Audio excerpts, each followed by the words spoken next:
How's it going, everybody? RazingHel here, and today we're going to be taking a look at Endless Horde. It's basically a tower defense, or it's being billed, I should say, as a tower defense sort of zombie game. So I was made aware of this game when the developer actually contacted me. I took a look at the Steam page for it, and it seemed fairly decent, something I might be interested in. So I agreed, and I got a key for it for free. Now the game is only $2 on Steam, and I think as we go through this, you'll see it probably isn't even worth that much. But anyway, let's take a look here. To get started with, we have basically one mode. And when you click start, it enters that mode. When you're in that mode, you can previously, to entering it, set up the equipment. So basically, this is the game's sort of progression system. So in our case, there are different units, for example, and then different technologies, such as an oil barrel. You can repair doors. And as you progress through the game, the enemies drop experience. I'm not sure it's the enemies. You get experience after killing some enemies. And then at the end of every level, or at the end of every round, basically, when you die, all of that experience goes towards unlocking these new technologies. And then once you unlock them, of course, you have to pay a cost in dollary dues, I suppose. This one costs $1,500. I wish I could have unlocked the sniper here, but I mistakenly unlocked the grenade launcher instead. One remarkable thing about all of these units is they're either incredibly underpowered or incredibly overpowered. For example, here we have the shotgun. Deals 12 damage. Then you compare that to the pistol. Deals 1 damage. Costs 15. Shotgun costs 60. So, you know, which one are you going to choose? When you first start out, you only have access to these 4 technologies here. And these guys, the pistoliers, they get murdered almost immediately. There's really no point in putting them down because they'll just get immediately massacred the minute a zombie spots them. So I don't know if that's supposed to be like a joke or something, but I think that was really disappointing coming into the game as a unfamiliar player. Like, what exactly was I supposed to take away from that experience where I was basically getting massacred, putting down the troops that you think you should be putting down in a tower defense game? Then we also have leaderboards. I guess this is the only sort of progression you can grind towards in addition to just acquiring more equipment. My rank, I'm actually here somewhere. I'm looking for, oh, right there I am. I'm ranked number 42 in extermination and number 43 in survival. So as you can see, I got fairly far in the game. Of course, I imagine there aren't a whole lot of people that play the game overall, but I think I got a fairly good impression of what it is about in the 2 or so hours that I played it. So now with all that out of the way, let's hit start and basically get started. Press any key to begin. Okay. So you'll notice one thing is that the game throws you right into it without ever pausing when it brings up this new information. So in other words, they'll put overlays on the screen that basically say or give you suggestions on how to do various things in the game. And they never pause the game while doing that. Now, it's a good thing the game itself is pretty slow, because otherwise that would be a little bit overwhelming, I think. In a lot of games, it makes sense to pause the gameplay when you're introducing the player to the tutorial. So now, what is the objective here? There are these yellow scientist dudes, basically little dudes in hazmat suits, apparently. And these zombies, I think they're zombies, or some sort of mutants, they look like zombies, they will come along and kill them unless you defend the scientists. So right there you can see zombies killed a couple of them. I don't care. We got more scientists. We got another couple down here. We got a couple over here, a couple in there. Let them all get killed. You know, you only need 2. So as long as you defend, let's blow this dude up here. Believe me, the barrels are much more effective than actually putting down any troops, ironically enough. You only need 2 scientists, though, to actually survive wave after wave. So I'm not exactly sure what the additional scientists do. They might provide you with more experience. But in my time playing the game, I found it was just more helpful to eliminate it down to 2 scientists. So you're not constantly clicking over the map to collect power-ups, basically. Because whenever a certain amount of zombies die, there is a chance that your scientists will drop either experience or money. I think it's money. Yeah, no, they don't drop money. They drop experience and supplies. Supplies you can use to deploy things such as these fuel barrels, like that. So you just blow them up. Hey, right here you have a good example of supply drops, and I missed out. So basically, I died in my first round there because all of my scientists got killed. But it is really, really easy to survive many rounds in this game. So I got 80 cash, a little bit of experience, and I'm currently on level 9. When we unlock level 10, I will have access to the Gatling gun. And then it also gives you your extermination rank and survival rank, which in my case is usually pretty similar. And then after all that, basically you just start at the beginning again. The scientists are actually randomized in where they pop up. So if you get a bad start, feel free to just go ahead and, you know, die and then restart, or just click restart, because you can press escape and then right there is the option to restart. So you can randomize that. When it comes to actually defending areas, I found this area down here particularly easy to defend. I'm not exactly sure if I'd be able to defend there. There are also a couple of scientists up here. I think this would be a particularly good location. So what we're going to be doing is we're going to be deploying some shotgunners. I think these are shotgunners. That's a problem. They never say. So basically, you have all these units available to you. They never mention what their abilities are. There are no tooltips for these guys at all. And then you'll notice when placing them, it's a little bit finicky as well. There's no easy placement system. And if you place one in a location you don't want it to be, well, you can't delete it. So it's going to stay there for the rest of the game until it's killed. These guys spell trouble. They are usually really strong. And the interesting thing about them is you only see them the first couple of rounds of the game. It's almost as if there is some bug that involves those stronger enemy types, because later on all you get are these weak ones. Like, I've made it to about round 40, I think, and I only ever got the small weak ones after the first couple of waves. So I think there's a lot of potential here in terms of the style of the game. Wow, those guys again. But a lot of it is missed. You know, it wasn't fully realized. Like, the ability here to open and shut these doors. It would have been more intriguing if there had been traps you could arm and whatnot and place down in between these areas to make a sort of a killing pit labyrinth. Like, right now, I'm not exactly sure what the advantage is to closing and opening these doors, because what will happen if we can find some zombies here? Let's close this door to see what they'll probably go after those scientists. But if we close a door, the zombies will target it and beat it down. And since you can't shoot through a wall, and since they'll also target your troops. Wow, these shotgunners, oh, they took care of both of those strong mutants. But the problem is, you close this door, for example, and all that's going to do is going to stop the zombies. They can, you know, once they beat the door in, they're going to attack your troops anyway. And since once the door is closed, they can't attack anything that's outside it. It doesn't really help you in any way to close it. That's what I found anyway. The only situation where it has help is when you close it and then you use these fuel barrels to wait until all of the zombies have actually ganged up in one location. As you can tell, the health on those doors go down ridiculously fast, and then you blow them all up. That is feasible in the earlier parts of the game, when the zombies still have relatively little health. As the game progresses, the zombies get more health and it takes more barrels to blow them up. But even then, you know, that's about the only situation where you can actually use the doors. And this is made worse by the fact that to repair doors, it costs 200 points, which is, in my opinion, just ridiculous. There's so many better things you can spend those 200 points on rather than a weak door. For example, you could just stick a barrel right here. That would attract a whole bunch of zombies to it. Basically the same thing. Right there, that's 10 points, and I'm able to eliminate a horde. Well, -1. But, you know, you compare that to what happened over here. I closed this door in an attempt to get a horde in one location so I could blow it up easily. I was able to basically do the same thing, just with these barrels, and the barrels cost a ridiculous amount less than the door. So how would I ever repair the door? It's very unbalanced in that way. So like I said, there seems to be a lot of potential here to making a nice labyrinth sort of tower defense, but the current setup and the current mechanics that are in the game make it impossible to do so. There are also a lot of little points of interest around the map that do absolutely nothing as far as I'm aware.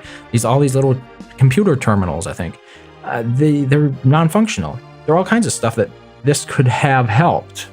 build sort of an atmosphere to the game. You could have had escorting missions where you actually have to move the scientists around, but instead you have this sort of cow clicker mentality where basically you set up a ton of shotgunners. That's what I did to get to round 40. I wasn't even sitting here playing it, but you set up a ton of these guys, and then you can walk away. If you don't care about getting experience and you don't care about getting more supplies, you can just walk away from the game and come back to it 30 minutes later, and probably 2-3 of the shotgunners will actually have died in the interim. So it's like I said, it's a cow clicker. I mentioned before, you can't move the units. So in other words, once you have a unit placed, it remains there until it dies. You can't select a unit. So in other words, if I want to see how much health this unit has, can't do it. You can do that kind of thing just to see what their range is, but it's really finicky. It's just weird. It's unfinished feeling. I think there's a lack of enemy variety in the game. Like I've mentioned before, in the later rounds, you only get this one type of enemy. Like I've gone up to round 40, I believe, and I've only ever seen 2 types of enemies in that time. During the first couple of rounds, they had those those giant mutants that are extra tough, but then for the remaining 30 rounds or so, nothing, basically. Nothing different. So what the game needs are additional enemy types. There are different sort of unit types that a player can use, but there are no different enemy types for the player to counter, or that the player needs to counter, or use different strategies to counter. It makes the game very safe.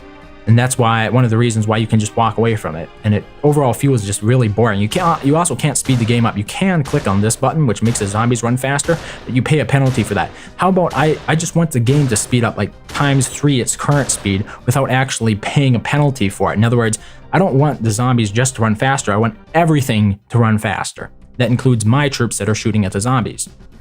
How you get supplies is basically by killing zombies. If you take a look over here, here are a bunch of zombies. We can blow up. If you blow up 5 of them, we'll get our investment back on those barrels.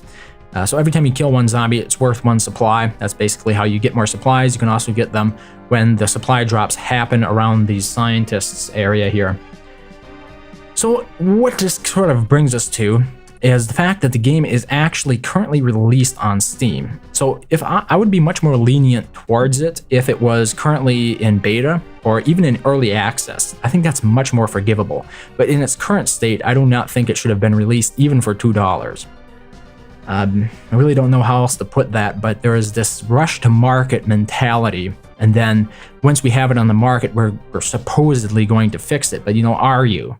This used to be beta, when people would be dealing with bugs and sort of like maybe even implementing new content, because I think the game direly needs more modes, more objectives, maybe a campaign, more enemy types. There's just so much the game needs to be added to it. It's not just fixing the bugs.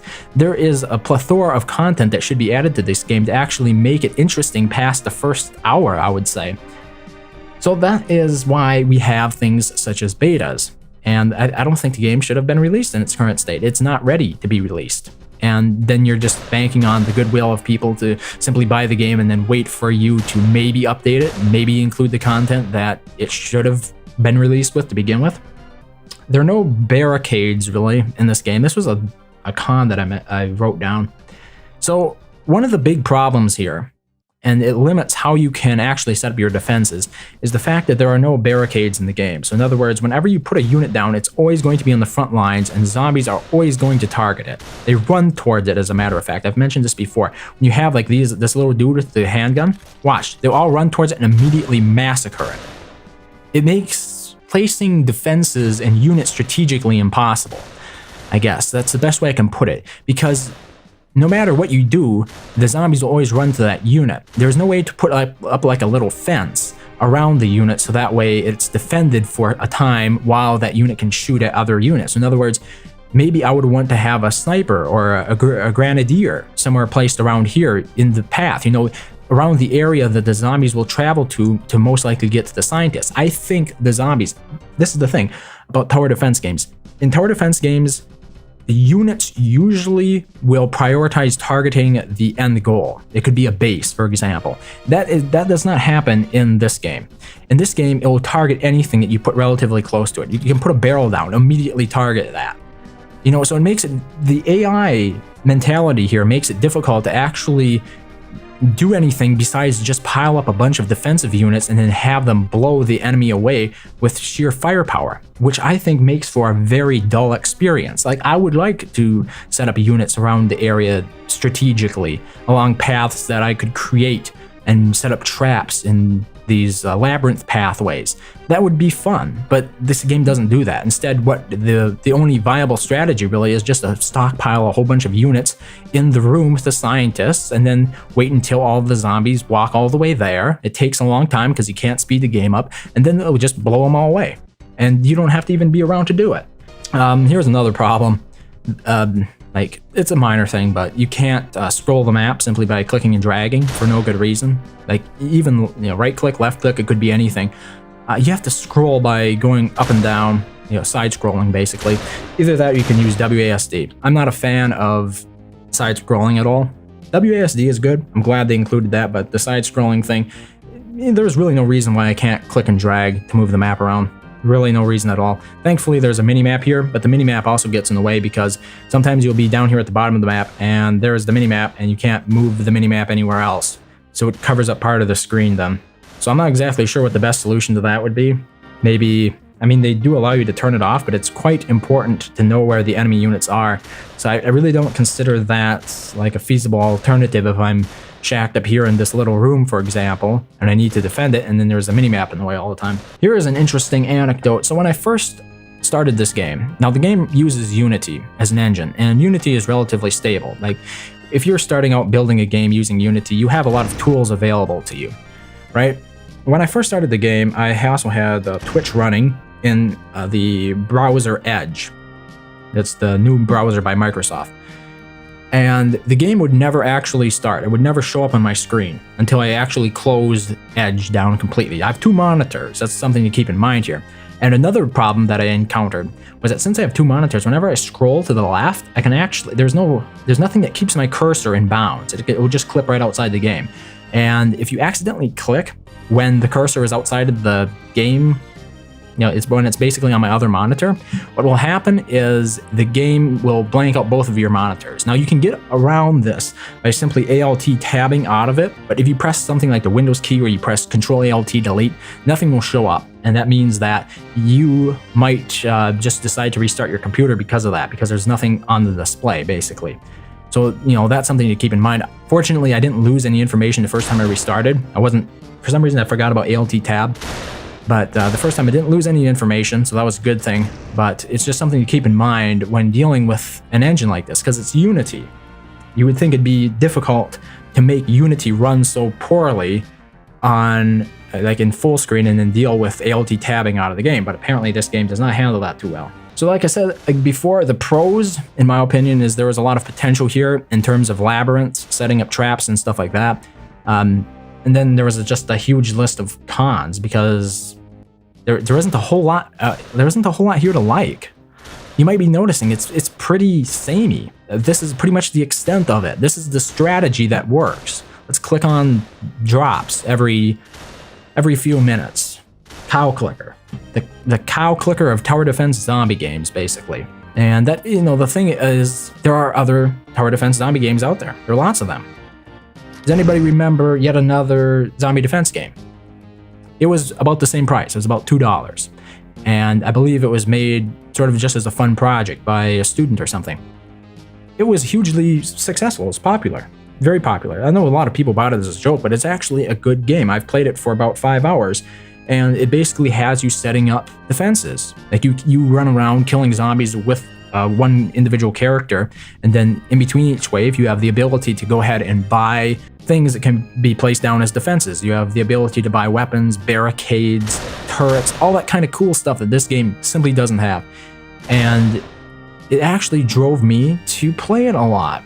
This game doesn't. I don't, for the same price, why would you buy this game? Why would you want to play this game over yet not another zombie defense? And the funny thing was, yet not another zombie defense was actually sort of poking at, fun at the zombie tower defense genre, so to speak, or the prominence of it. There's so many games that do it. And then there was the other zombie game, I think it was a zombie game that I played recently. It was free to play. It was fun too. It was much more tactical. You could actually place your units up on top of buildings and stuff, but the units mattered. They weren't all just these samey units that you just placed down in a massive horde. You had to actually use tactics. There were different types of units, and using them against different types of enemies actually mattered. And they had power-ups, and there was a campaign, and there was all this sort of progression. And I mean, this game, Endless Horde, does have some progression, but it does not have the same sort of progression that actually makes me want to finish the game. Now, granted, I didn't finish the zombie defense game. I think it was just called zombie defense. It was really generic. That was one of my major complaints about the game, because, when it comes to, optimizing your game for searchability, if somebody types in zombie defense, your game is not coming up first. That's such a generic title. And that's sort of, in a way, it's an Endless Horde. It's much more specific. I wouldn't say Endless Horde is a bad name, but then again, it's not, I don't think it's as SEO friendly as it could be. Just my opinion, though. So this is basically what you get with Endless Horde in its current condition. I don't think there's anything that's really worth $2 here, unless you actually care about getting your name in some obscure leaderboard. It's basically the only thing. Like, you've seen all this game has to offer. Basically, there might be some different troop types and some different sorts of defensive technology, but does it really matter when this is like one of the most effective strategies currently available in the game? Not really. Like, if you want to get to a high level, you can use strategies like this. There's really no reason to experience any of the other content in the game. Just a ton of shotgun guys. So yeah, that was a bit of a disappointment. The person who offered me the key said they were interested in honest feedback, and I've said this before, that the time to solicit feedback is when you're in beta or in early access, but I did my best to give constructive feedback on what was wrong with this game and why it could be improved, and no, I would not recommend anybody to buy it in its current state. So that's my opinion of Endless Horde, the zombie game, $2 on Steam. Thank you very much for watching, and I hope to see you next time.